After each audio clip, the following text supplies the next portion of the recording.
বহুদিন ধরেই ইরানের সামরিক সক্ষমতা অনেকেরই ঈর্ষার বড় কারণ হয়ে দাঁড়িয়েছে, বিশেষ করে মার্কিন যুক্তরাষ্ট্র ও তার পশ্চিমা মিত্রদের। বিশ্বের মোড়লপনায় ব্যাঘাত ঘটাবে ইরান, এমন দুশ্চিন্তা থেকে দেশটিকে নানা নিষেধাজ্ঞায় জর্জরিত করতেও ভোলেনি যুক্তরাষ্ট্র। তবে তাদের আখেরে তেমন সুবিধা করতে পারেনি যুক্তরাষ্ট্র। ট্রাম্প সরকারের আগের শাসনামলে দেয়া ম্যাক্সিমাম প্রেসারকে ইতোমধ্যেই বুড়ো আঙুল দেখিয়েছে কথিত পরমাণু শক্তিধর দেশটি। সম্প্রতি নবনির্বাচিত ট্রাম্পের ম্যাক্সিমাম প্রেসার 2.0 স্ট্র্যাটেজিকেও তেমন পাত্তা দিচ্ছে না তেহরান। দেশটির শক্তিধর নেতারা এ বিষয়ে যুক্তরাষ্ট্রকে উল্টো নানাভাবে কটাক্ষ, হুঁশিয়ারি এবং সতর্ক করে চলেছে।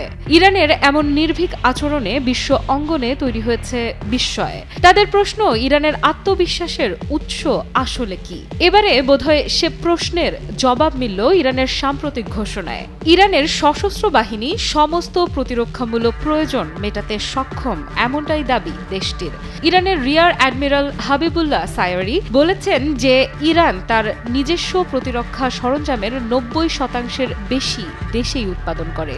ইরান আর কোনো দেশের সামরিক সরঞ্জামের ওপর নির্ভরশীল নয়, যার অর্থ দাঁড়ায় সামরিক ক্ষেত্রে স্বয়ংসম্পূর্ণ ইরান। আর এ ঘোষণা মোটেই ছেলে খেলা নয়।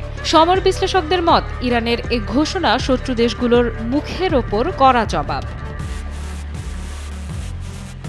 রিয়ার অ্যাডমিরাল হাবিবুল্লাহ সায়ারি আরও বলেন, ইরানের স্থল বাহিনী সব ধরনের অস্ত্র তৈরি করে। দেশটির বিমান বাহিনী বিভিন্ন ধরনের রাডার এবং প্রতিরক্ষা ব্যবস্থা তৈরি করে। নৌবাহিনী রকেট লঞ্চার, ডেস্ট্রয়ার এবং সাবমেরিন তৈরি করে। এছাড়া সব ধরনের ড্রোন এবং সাইবার সিস্টেম তৈরির জন্য অত্যাধুনিক প্রযুক্তির অ্যাক্সেসও পাওয়া যায় দেশের অভ্যন্তরেই। এর অর্থ, ইরানের আর অস্ত্র ও অস্ত্রের যন্ত্রাংশের প্রয়োজন হলে বিদেশি দেশগুলোর কোনো প্রয়োজন নেই।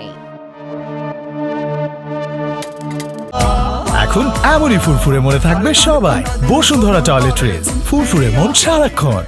বিশ্ব অঙ্গনে জোর গুঞ্জন চলছে ইরানকে শায়েস্তা করতে খুব শীঘ্রই হামলা চালাবে ইসরায়েল। ওয়াশিংটন পোস্টের এক প্রতিবেদনে বলা হয়েছে, ইরানের পারমাণবিক কর্মসূচিকে লক্ষ্য করে হামলার পরিকল্পনা সাজানো হচ্ছে ইসরায়েলে।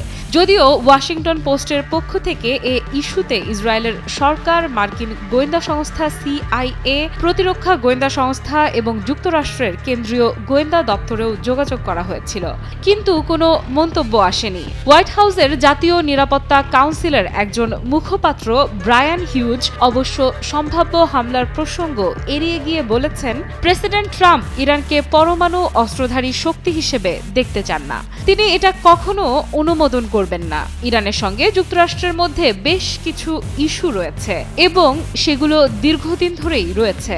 আমাদের প্রেসিডেন্ট সেসব ইস্যু শান্তিপূর্ণ আলোচনার মাধ্যমে সমাধান করতে চান, কিন্তু ইরানের যদি আগ্রহ না থাকে, সেক্ষেত্রে তো তিনি অনির্দিষ্টকালের জন্য অপেক্ষা করতে পারেন না। মার্কিনীদের পক্ষ থেকে এমন বক্তব্য স্পষ্ট করে দেয়, পারমাণবিক ইস্যুকে কেন্দ্র করে ভবিষ্যতে খুব ভালো সময় দেখবে না ইরান।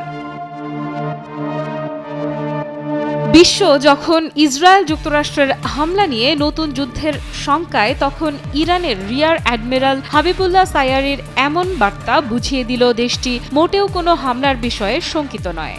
ইরানের প্রেসিডেন্ট মাসুদ পেজেশকিয়ানের পক্ষ থেকেও সম্প্রতি এসেছে শত্রুদের জন্য বড় বার্তা।